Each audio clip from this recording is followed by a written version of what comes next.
Setelah di Warung Pring, perbatasan antara Kabupaten Pemalang, Kabupaten Tegal, tepatnya ngelewati Kali Rambut, ya, itu kan Kali Rambut ya, perbatasan. Maju kurang lebih 200 meter, lagi naik motor, tiba-tiba saya membelokkan muka saya ke kanan, itu melihat ada pocong apa ya, pocong apa kuntilanak. Kalau saya juga melihatnya kurang lebih ada 10 menit ya, ambil jalan, tapi rambutnya di muka itu loh, panjang. Saya merinding ini kalau cerita. Assalamualaikum warahmatullahi wabarakatuh. Waalaikumsalam. Salam Rahayu. Apa kabar seluruh Gromit? Kembali lagi di SMN Pantura Podcast bersama saya Robi Panca dalam segmen Gromit Gromyah Medeni.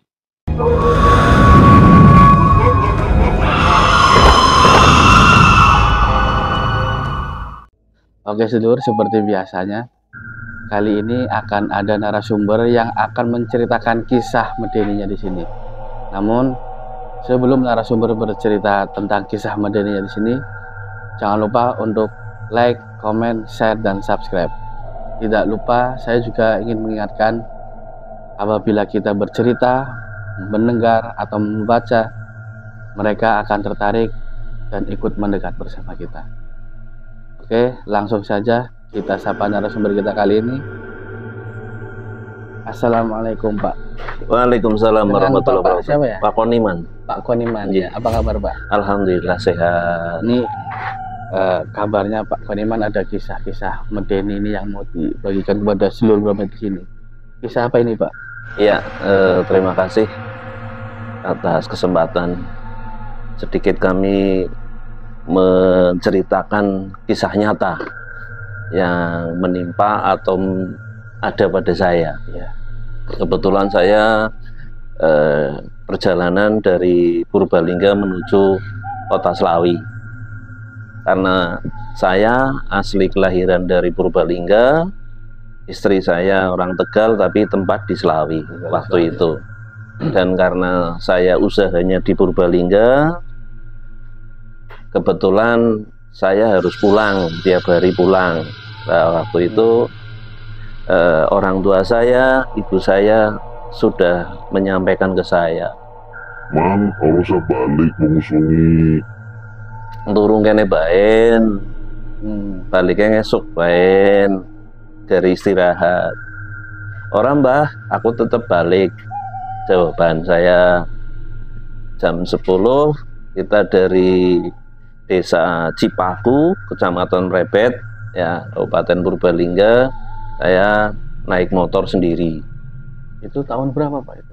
Kurang lebih tahun 2008. Oh, 2008. Ya, 2008. Karena saya jualan di pasar Sukaraja. Kebetulan saya pulang naik motor. Ya, memang saya sudah pamit, "Mbah, balik." Ya wis, hati-hati. Karena maksa ya, lo balik ya balik itu loh. Di tengah perjalanan dari Purbalingga menuju ke Belik, Randu Dongkal, lewat Warung Pring. Setelah di Warung Pring, perbatasan antara Kabupaten Pemalang, Kabupaten Tegal, tepatnya ngelewati Kali Rambut, ya, itu kan Kali Rambut ya, perbatasan. Maju kurang lebih 200 meter, lagi naik motor, tiba-tiba saya membelokkan muka saya ke kanan, itu melihat ada pocong apa ya, pocong apa kuntilanak. Kalau saya juga melihatnya kurang lebih ada 10 menit ya, ambil jalan, tapi rambutnya di muka itu loh, panjang. Saya merinding ini kalau cerita, leher saya. Waktu itu ya Allah, saya itu sampai di situ tuh benar-benar kaget karena melihat dengan mata kepala sendiri. Gitu loh, di atas jembatan kecil. Setelah itu pas itu Pak, maaf, kanan kirinya itu rumah atau Alas. Alas. Iya, Alas. itu bukit kan. Kalau di kanannya itu di kiri bukit, di kiri ada jembatan kecil terus jurang. Ya itu loh. Yang masuknya sudah masuk Jatinegara, wilayah Jatinegara itu loh. Di situ. Itu memang dari awal rumah di mana, di Banjarnegara itu, Purbalingga. di Purbalingga, sampai tadi Pak Koniman melihat sosok mungkin apa kuntilanak itu atau pocong, itu ada hal lain yang apa, perasaan-perasaan yang terjadi nggak Pak? Dari awal aman-aman saja Mas, tidak ada firasat, tidak ada rasa apa, kita karena kebiasaan pulang kayak gitu, kebiasaan pulang, cuman kita rutenya kadang lewat Tuwel, Guci. Nah kali ini kita lewat Jatinegara. Tapi memang kalau pulang dari Purbalingga malam seringnya. Malam karena kita aktivitas di sana sampai sore, jualan sih di pasar. Itu terus jam 12, jam 1, jam berapa saya tetap harus pulang kayak gitu. Waktu itu memang sudah tidak boleh pulang sama ibu saya kayak gitu. Itu sosoknya itu tadi seperti apa Pak? Jadi pakai putih-putih, rambutnya menutupi wajah itu loh. Tinggi. Atau tingginya seberapa Pak kalau bisa? Kurang lebih 2 meter. Oh, berarti iya. Itu saya dari semenjak itu lihat sudah rasanya beda saya naik motor, tapi sepanjang jalan tetap kita membaca doa-doa sebisa saya gitu Mas. Berjalan sampai di Selawi, alhamdulillah kita berhenti di Selawi, tepatnya di Ruko Selawi istirahat, padahal sudah dekat ke rumah, tapi saya harus berhenti di situ dulu nyari anget-anget karena begitu gemeternya itu. Iya masih, takutnya masih ada, masih merinding-merindingnya. Itu tadi mukanya kelihatan nggak Pak? Mukanya ketutupan rambut, itu rambutnya panjang. Berarti Pak Koniman itu lama juga ya Pak lihatnya, sekitar 10 menit. Iya, jadi sambil jalan kita itu tanpa kita sadar melihat situ, cuma sambil melihat depannya kayak gitu loh. Bener apa saya hanya bohongan kayak gitu loh. Rada nggak percaya Pak. Iya kayak gitu itu loh. Tiba-tiba pengen nengok ke arah kanan situ ya Pak? Iya, karena apa namanya, dari kita motoran itu belum karena ada kabut ya, belum begitu jelas kayak gitu loh. Begitu sudah di sampingnya baru saya nengok kayak gitu loh. Nggak tahu kalau lihatnya dari kejauhan sudah beda lagi kayaknya, bisa juga balik arah kayak gitu apa gimana, nggak tahu. Itu hanya wujudnya aja Pak, apa ada suaranya yang di... Suara nggak ada, dia manduk aja kayak gitu loh. Waktu itu setelah itu gimana Pak? Saya cerita di rumah, ya sempat dimarahi sama istri, harusnya jangan pulang kayak gitu. Cuman saya juga tidak cerita dengan ibu saya, barangkali ibu saya juga kepikiran kayak gitu loh. Ya saya memang ya namanya sama-sama punya dunia ya, yang berbeda, barangkali dia juga butuh hidup, ya kita sama-sama, yang penting jangan mengganggu, intinya begitu Mas. Itu kalau penerangan di daerah situ Pak? Minim, nggak ada, malah nggak ada. Waktu itu gelap, sama sekali nggak ada penerangan. Satu-satunya penerangan cuma dari motor. Dari motor saja, iya betul. Waktu itu ada kendaraan lain yang melintas? Sama sekali tidak ada. Saya itu setelah dari situ ada motor papasan itu di daerah Bukares, baru ada motor. Di Alas nggak ketemu sama motor, nggak ketemu sama mobil. Karena waktu juga kayaknya sudah malam Mas. Gitu. Jalan belum kayak sekarang itu dicor, dulu masih jalannya rusak, masih kerikil-kerikil itu loh di. Iya kayak gitu. Sekarang sudah halus. Penerangan juga mungkin sudah. Nah iya penerangan. Kalau sekarang beda kayaknya, dari jauhan sudah kelihatan Mas. Ya. Gitu. Nah, kalau Pak Koniman sendiri mengatasi rasa takut itu tadi gimana Pak? kita dengan doa kita sendiri, ya sebisa mungkin membaca ayat kursi, membaca surat-surat, ibaratnya sebisa mungkin lah kita, semampu kita untuk mengobati hati kita.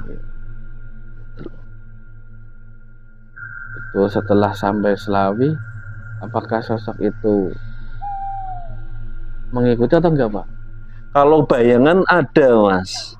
Cuman ya kita di situ sudah terang sih ya. Kalau di Selawi hawanya juga sudah anget. Jadi saya sudah iya rasa hilang. Cuman takut tetap masih ada. Itu loh, takut masih ada. Cuman hawa dingin sudah hilang sih. Tidak kayak waktu pas di situ. Memang sosoknya cuman kuntilanak atau ada yang lain di belakang-belakangnya mungkin itu, Pak? Cuman itu aja pas kebetulan saya lihat. Setelah kejadian itu apakah Pak Koniman sempat mengalami kejadian yang aneh lagi atau mimpi atau apa seperti itu, Pak? Alhamdulillah setelah kejadian kayak gitu ya nggak tahu walau alamnya. Alhamdulillah saya dikasih rezeki yang lumayan. Gitu, dalam arti penjualan saya kan nyambi jual beli roda 2 motor.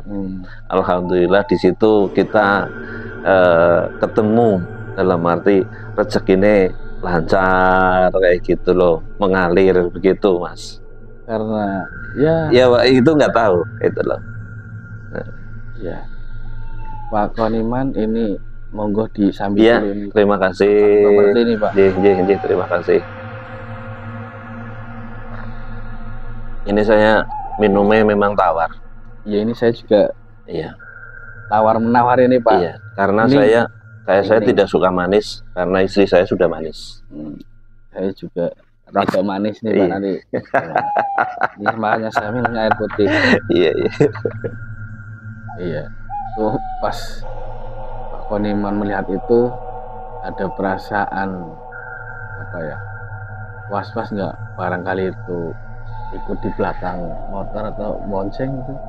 Jelas kalau perasaan ada itu. Saya sampai tangan satu megang gas, tangan saya juga geramak-geramak di belakang, Mas.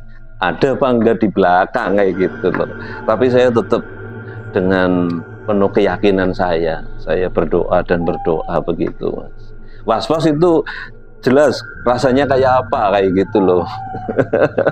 Iya, saya juga mungkin kalau seperti itu nggak tahu ya, atau mungkin kecepatan saya tambah. Ya bisa. Itu saya dari situ itu memang saya sudah tidak tengok kanan, tidak tengok kiri, pokoknya sampai di Selawi itu leher saya pegangin terus seperti ada besinya, Mas. Karena tidak bisa nengok kanan dan tidak nengok kiri karena sudah melihat tersebut. Nah, kalau yang orang tiduran itu, Pak, itu setelah kejadian itu atau sebelumnya? Berarti sesudah berapa hari saya sama istri habis dari Purbalingga juga, itu di tengah jalan itu. Tapi saya tetap minggir pakai mobil biar tidak kena saya tinggal. Malam juga, Pak? Malam jam setengah satu. Itu orangnya seperti apa, Pak? Laki-laki, tapi saya tetap tidak berhenti, tidak apa, karena kadang-kadang kita menolong barangkali malah kita kayak gitu loh, takutnya apa itu orang bener apa beneran apa bikinan, kan saya jaga-jaga aja, Mas. Itu laki-lakinya itu maksudnya seperti memang manusia atau pakaiannya seperti apa, Pak? Manusia, dan itu memakai kaos celana pendek. Waktu itu istri saya juga sempat kaget begitu melihat ada orang tidur di jalan kayak gitu, apa sengaja tidur apa laka. Saya tetap nggak mau karena tidak ada saksi orang lain kayak gitu di situ. Posisinya dekat dengan begitu ada orang ini berapa meter baru ada jembatan kecil itu yang saya pernah lihat itu. Itu malam ya, Pak? Saya nggak pernah siang sih, Mas. Kalau dari Purbalingga kebetulan kalau di sana betah hawane itu loh. dingin dan orang tua masih ada dulu. Kalau sekarang itu memang orang tua sudah tidak ada. Oke, terima kasih Pak Koniman sudah berbagi kisah medeni di Ngromet. Sama-sama Mas, semoga kehadiran saya di sini menambah silaturahmi Ya, dan juga menjadi pelajaran bagi saya khususnya dan teman-teman semua yang melewati di jalan yang sepi begitu Mas. jangan lupa berdoa ya Pak. Siap, itu wajib itu ya sebagai umat Islam. Oke, sedulur Ngromet, demikian tadi kisah medeni yang telah diceritakan oleh Bapak Koniman. Bagi sedulur Ngromet yang memiliki kisah medeni dan ingin berbagi, silahkan tulis di kolom komentar atau kirim email ke Ngromet. Demikian Ngromet kali ini, kami pamit undur diri. Assalamualaikum warahmatullahi wabarakatuh. Waalaikumsalam warahmatullahi wabarakatuh.